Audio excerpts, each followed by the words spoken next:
मंगल को जन में मंगल ही करते, मंगलमय भगवान जय हनुमान।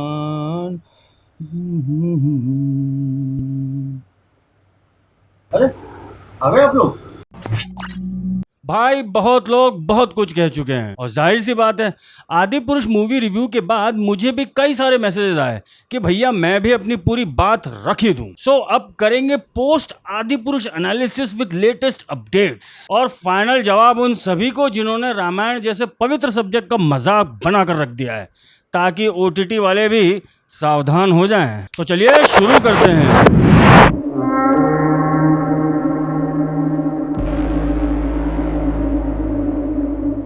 नमस्कार मित्रों, मैं सौरभ और आप देख रहे हैं भारतवर्ष। आदि पुरुष आदि पुरुष आदि पुरुष। भाई इतना बवाल होगा और इतना पेला जाएगा ये तो भैया मैंने भी नहीं सोचा था। फर्स्ट थिंग फर्स्ट, अरे इस डायलॉग से याद आया, मैंने यही बोलकर एक लाइन ये क्या बोल दी अपने मूवी रिव्यू में कि भैया मुझे पहले का 1 घंटा बहुत अच्छा लगा। कुछ मित्रों ने वीडियो आगे जाकर देखा ही नहीं, खासकर नए मित्रों ने। अरे भाइयों, जो आप सभी लोग हमारे नए शॉर्ट्स को इतना प्यार दे रहे हो ना, वो सब इसी वीडियो के एनालिसिस पार्ट के हैं। इसलिए अब वापस जाकर देखो, जो बातें कुछ लोगों ने अपने 3-3 वीडियोस में 50-50 मिनट भर भर कर बोली हैं, वो सारी बातें मैंने एक ही वीडियो में पहले ही बोल दिया है। सो भैया सबसे पहले खबर देता हूँ, टी सीरीज वालों ने अनाउंस किया है कि आदि पुरुष की टिकट सब 150 रुपए मात्र होगी। वैसे कोई बड़ी बात नहीं, 50 रुपए भी हो सकती है। अच्छा, इन्हें लगता है कि जनता अब भी इमोशंस में बह जाएगी। पहले भाई इन्होंने हनुमान जी का कार्ड खेला था कि भैया हर थिएटर में आगे वाली एक सीट हनुमान जी के लिए रिजर्व रखेंगे। भाई मतलब कुछ भी क्या साबित करना चाहता है तू? वैसे भी आगे की सीट पर बैठता कौन है? दम है तो पीछे की सीट रखते ना, वो एग्जीक्यूटिव वाली। क्या यार भूषण कुमार, इतना पैसा क्या छाती पे लाद के ले जाओगे? वैसे भी अब चिंता मत करो, अब सारी सीट्स खाली ही रहने वाली हैं। और गलती से सचमुच हनुमान जी देख लेते ना ये मूवी तो भाई खत्म, bye bye, tata, goodbye, गया। ओम राउत हो या भूषण कुमार या मनोज मुंतशिर हो या इवन प्रभास भाई, जी हाँ प्रभास भाई भी, किसी ने अभी तक पब्लिकली माफी भी नहीं मांगी है इस बवासीर पर। मगर इन सब से पहले इसको तो मैं भूल ही गया। आदि पुरुष में गाना है शिवोहम नाम से, उसमें रावण महादेव की स्तुति करता है वीणा बजाकर। उस सीन में रावण के आसपास उसके 3-4 स्टैच्यूज होती हैं। उन सारी स्टैच्यूज में जब जान आ जाती है जब जब रावण स्तुति करता है। मगर बॉस आप बिलीव नहीं करोगे, उन सभी मूर्तियों के माथे पर त्रिमुंड था। मगर इक्को शॉट नहीं है पूरी मूवी में जिसमें अपने सैफू मियां के माथे पर त्रिमुंड हो। तो भैया ये ओम राउत का डिसीजन था, ये वाव का स्टार पावर था।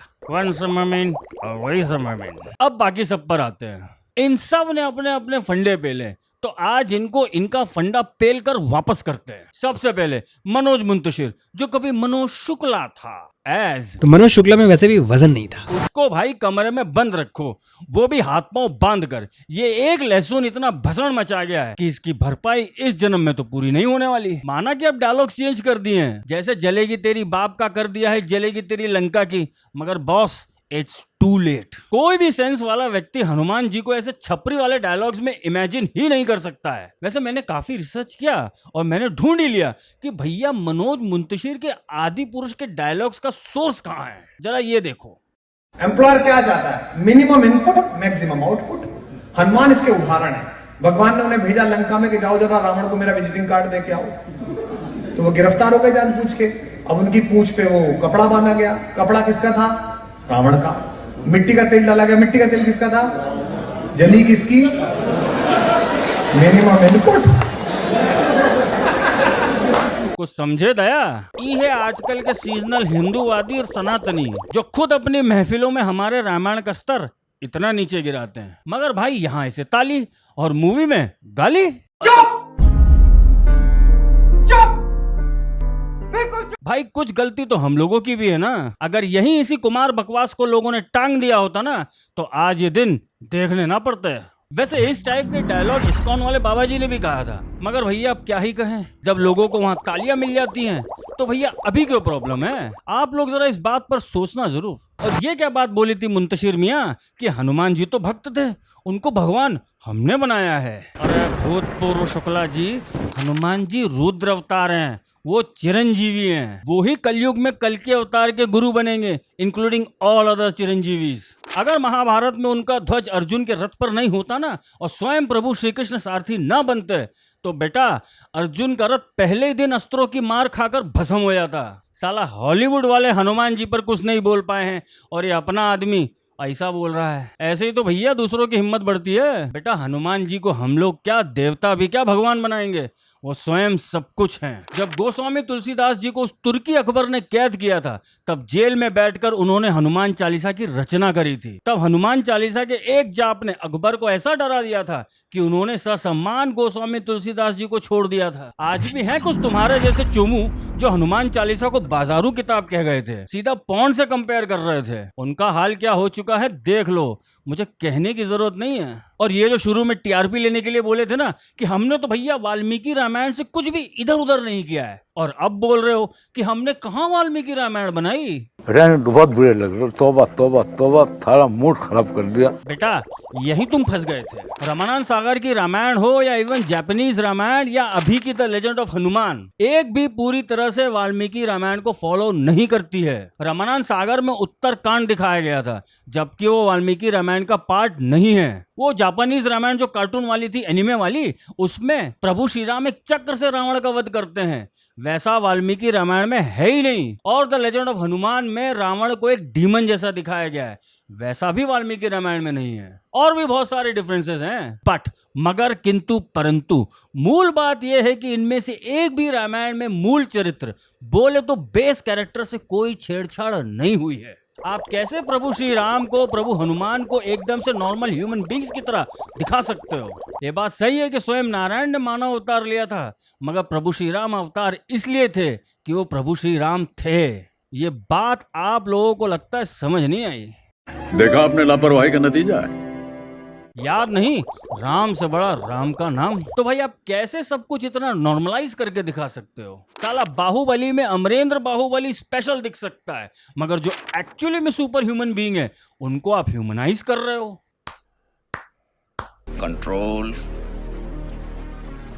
कंट्रोल। गजब क्यूटियापा है। कितने कांड दिखाए, कितने नहीं दिखाए, कितने सही दिखाए, कितने गलत दिखाए, ये सब मैं बातें पहले ही कर चुका हूं, तो बेटा इन सब को मैं रिपीट नहीं करूंगा। हमारे अलग अलग शॉर्ट्स में आप लोग देख ही चुके हो, इसलिए आगे बढ़ते हैं। असल प्रॉब्लम यह है कि जब आप अडेप्टेशन करते हो तो आपको इस बात का अवश्य ध्यान रखना पड़ता है कि आप बना क्या रहे हो। वो फ्यूचर रामायण वाला एग्जाम्पल सबसे पहले मैंने ही दिया था, उनसे ही कुछ सीख लेते, वरना ये 3 रामायण वाला एग्जाम्पल तो था ही। 500 करोड़ भाई बहुत बड़ी रकम होती है, और ऊपर से बाद में 100 करोड़ और लगे थे, टोटल 600 करोड़। साउथ की एक हनुमान फिल्म मई में आने वाली थी, उन लोगों ने मूवी को पोस्टपोन इसलिए करा कि वो अपने लिमिटेड बजट में भी और अच्छा काम लाना चाहते हैं। जबकि अगर वो मूवी अपने टाइम पर आ जाती ना, तो आदि पुरुष का जून में क्या हो जाता। उस मूवी का बजट कितना है? 25 करोड़ भी नहीं है, और यहाँ 600 करोड़ का स्कैम हो गया। मैंने अपने रिव्यू एनालिसिस वीडियो में कल्चरल आइडेंटिटी की बात करी थी, वो बात सबसे इंपॉर्टेंट थी। जितने भी रामायण हम पहले देख चुके हैं, भले वो फिल्म के माध्यम से हो, एनिमे के माध्यम से हो, सीरियल्स के माध्यम हो, उन सब में ये कल्चरल आइडेंटिटी हम सबको दिखती है, मगर इस फिल्म में पता ही नहीं पड़ रहा है कौन सा कल्चर किसका है। भैया टैटू से इतनी प्रॉब्लम इसलिए है कि कोई सेंस नहीं आ रहा है इन सब का। यार कुछ तो सिंबॉलिक रखते। प्रभास भाई ने राधे श्याम मूवी के प्रमोशन के समय एक बात कही थी कि भैया मैं एक भी गलती होने से डर रहा हूं आदि पुरुष में, इसलिए मैंने ओम राउत को कहा कि भाई सब ठीक है ना। तब ओम राउत ने कहा बड़ी nothing to worry, just chill बे। Om, you coming to my room? Om. अगर प्रभास भाई आपको मूवी शूट करते समय तो समझ आ रहा होगा ना कि ये रतालू क्या पका रहा है, कि वहां भी देवसेना के ख्वाबों में खोए हुए थे। भाई आपका जो अभी का स्टेचर है, आप अगर फिल्म छोड़ देते ना तो इन सबको नानी याद आ जाती, मगर बॉस आप फाइनली बीफवुड में ट्रैप हो गए। प्रभास भाई बीफवुड ने आपकी ही लंका लगाई है। जब आप खुद ध्यान नहीं दोगे ना तो ऐसे ही होगा। मैं अब भी अपनी बात पर कायम हूं कि इन सारे कैरेक्टर्स में, एक्टर्स में प्रभास ही सही लग रहे थे, एज बाकी सबकी तो बात करना लायक ही नहीं थे, इसलिए कंटेक्स्ट वापस समझाया है।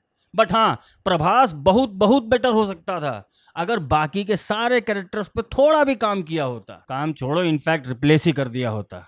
और अगेन वही बात जो टीजर के समय से कहता आया हूं कि प्रभास के लुक से प्रभास के फैंस तक खुश नहीं है। आप जिस सिनेमा की बात करते हो वो जब तक है जब तक ऑडियंस है, और अगर भारत में रामायण नहीं बनेगी तो क्या अफगानिस्तान में बनेगी? अबे साले, यहाँ 500 साल के संघर्ष के बाद रामलला का मंदिर वापस मिला है। कुछ नहीं तो उसकी कहानी थोड़ी बहुत पढ़ लेते अखबार की कटिंग देखकर, तब मालूम पड़ता कि राम नाम पर north to south, east to west, every caste, every जात, सारे हिंदू एक हैं। कुछ महान लोगों ने हवन की बात करी थी कि भैया इस मूवी से पहले हवन कराते तो डिवाइन पावर्स टेक ओवर कर लेती, जैसे आरआरआर और कांतारा वालों ने किया। इस बात पर हंसी आती है। एज सम्राट पृथ्वीराज चौहान मूवी के समय में भी हवन हुआ था।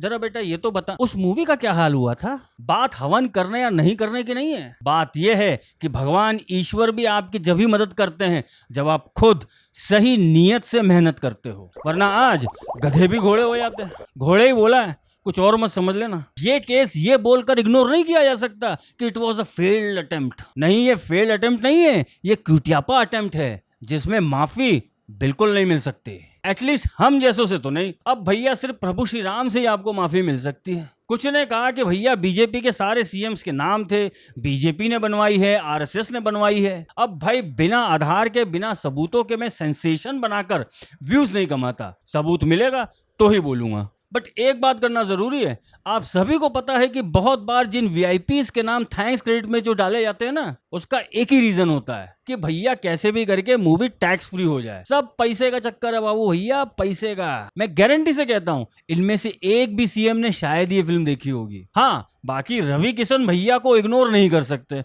एज उनको ये फिल्म बड़ी अच्छी लगी।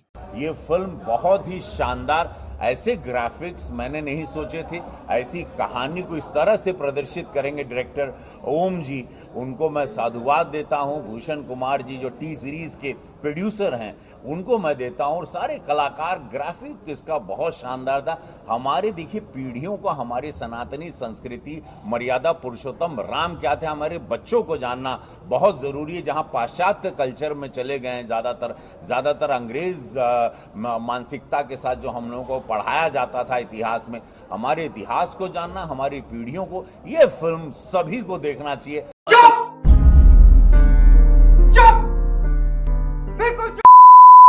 रवि भैया इतो बात बोलनी थी आपसे। आप है ना भोजपुरी सिनेमा का जो बट्टा बैठाए हो ना, वैसा यहाँ मत करो, वरना अगली बार गोरखपुर से टिकट आपको बाबा जी देंगे नहीं। Control control. मगर सवाल इस बात पर तो उठेगा ही कि किसी भी बड़े हिंदू ऑर्गेनाइजेशन ने इतना बड़ा प्रोटेस्ट नहीं किया जैसा एक्सपेक्टेड था। सारा प्रोटेस्ट ऑनलाइन ही हो रहा है। आदि पुरुष मूवी के बॉक्स ऑफिस नंबर्स मंडे से ही गिर चुके थे, और अब तो सुनने में आया 2-3 करोड़ की अर्निंग हो रही है, और जितनी भी एडवांस बुकिंग का हुआ था ना, वो सब हवा हो गया है। इस फिल्म पर लोगों का इतना गुस्सा इसलिए है क्योंकि प्रभु श्री राम की कहानी जुड़ी है इससे। अगर यही फिल्म जरा भी ठीक बनती ना, तो ये लोग, यही रतालू आज घर घर में तारीफ बटोरता। खुद तो मीडिया में आया नहीं, वो भूतपूर्व शुक्ला जी को आगे कर दिया और आग में घी डलवा दिया। Let's do it. गजब है भाई। कुछ ने कहा कि सेंसर बोर्ड क्या कर रहा था। अब भैया ये फालतू का आर्गुमेंट है। इस जैसा निकम्मी सेंसर बोर्ड मैंने अभी तक नहीं देखी। द कश्मीर फाइल्स में 7 कट्स इन्होंने ही लगाए थे। द केरला स्टोरी में एक्स केरला सीएम का मीडिया में दिया गया बयान जो पब्लिक डोमेन में, उसे सेंसर करा था। उन सब में इनको सौहार्द बिगड़ने का डर दिखाई दे रहा था, मगर यहाँ इन्हें यह दिखा कि भैया ये तो अडेप्टेड रामायण है, इसमें क्या रखा है। या फिर मेजोरिटी की बात है, कहाँ कुछ होने वाला है, कर दो पास व्यू सर्टिफिकेट के साथ। क्यों? प्रसून जोशी जी, द कश्मीर फाइल और द केरला स्टोरी भी डिस्क्लेमर के साथ ही आई थी। ये नॉर्म है किसी भी फिल्म के रिलीज करने का। इसमें कोई स्मार्टनेस नहीं है किसी भी फिल्म मेकर की, जैसा कुछ यूट्यूबर्स बोल गए थे। इसलिए प्रसून जोशी जी, आपकी इसमें लापरवाही तो है, क्योंकि आप अंडर एस्टिमेट कर गए रामायण को। पता नहीं सेंसर बोर्ड को कब अकल आएगी। इनका एक ही नियम है, सच दिखाने देते नहीं है और झूठ को सेंसर करते नहीं है। मगर भाई इतना सब होने के बाद भी ये रतालू दल्लन टोपो के दिए हुए अपने इंटरव्यू में नीतीश तिवारी को अपनी दुआएं दे रहा था। बोल रहा था looking forward to see his Ramayana. हाँ भाई, दंगल फेम नीतीश तिवारी भी एक रामायण बनाने जा रहे हैं। और इस फिल्म में प्रभु श्री राम का रोल करेंगे रणबीर कपूर और माँ सीता का रोल करेंगी आलिया भट्टाभट उर्फ आलिया बाई पिलाई वाली। और केजीएफ स्टार यश को रावण के रोल के लिए अप्रोच किया गया है। यश भाई गलती से एक्सेप्ट मत कर लेना ये ऑफर, वरना जैसा हाल प्रभास का हुआ है ना, उससे बुरा हाल हो जाएगा तुम्हारा। जितनी गुडविल बाहुबली की थी वो सब खत्म हो गई प्रभास की, वैसा ही तुम्हारे साथ हो जाएगा केजीएफ 2। अभी आदि पुरुष के घाव से उभरे भी नहीं थे और बीफ फूड ये सब कर रहा है। देख लो भैया, जिसको बीफ पसंद है वो प्रभु श्री राम बनेगा, जिसका बाप 26/11 हिंदुओं की साजिश बोल रहा था और जिसका भाई खुद एक मोस्ट वांटेड आतंकी का सहयोगी रहा है, वो माँ सीता का रोल करेगी। पता नहीं अब क्या होगा। क्या चाहते हैं ये बीफ फूड वाले? लगता है पूरी तरह से पिल कर ही मानेंगे और फिर कहेंगे कि लोग हमें बॉयकॉट क्यों करते हैं। भैया जब नियत ही साफ नहीं होगी ना तो काम कैसे सही होगा। मैंने जब ट्रॉय फिल्म का एग्जाम्पल दिया था तब तो बीफ फूड के चाटुकारों को बड़ी मिर्ची लगी थी, एज बीफ फूड तो हॉलीवुड से कॉपी करता है ना। दुनिया भर की सारी फिल्म इंडस्ट्रीज अपनी अपनी कंट्रीज की कल्चरल रिप्रेजेंटेटिव होती हैं, मगर हमारा बीफ फूड किस चीज का रिप्रेजेंटेटिव है? जरा आप ही लोग कमेंट करके बता देना। और अब चलते चलते एक संदेश उन वामी कामी इस्लामियों को जो आदि पुरुष के बहाने हिंदुओं को डिवाइड करने में लगे हुए हैं, खासकर ट्विटर पर। मुन्ना, भूतपूर्व शुक्ला जी हों या रतालू ओम रावत हों या प्रभास, इन सबको हम देख लेंगे, तुम लोग अपनी देखो। सुना है मोदी जी की अमेरिका की स्पीच और वहां के दौरे से तुम लोगों की सुलगी पड़ी है। बर्नौल भिजवाऊं या सीधा टिंचर? तुम लोग भी कमेंट्स में बता देना। अगर आप भी बीफ फूड नहीं हिंदी फिल्म इंडस्ट्री लाना चाहते हैं तो इस वीडियो को लाइक, कमेंट, शेयर और चैनल को सब्सक्राइब अवश्य करें, क्योंकि इस नए भारत के भाग्य विधाता हम हैं। धन्यवाद।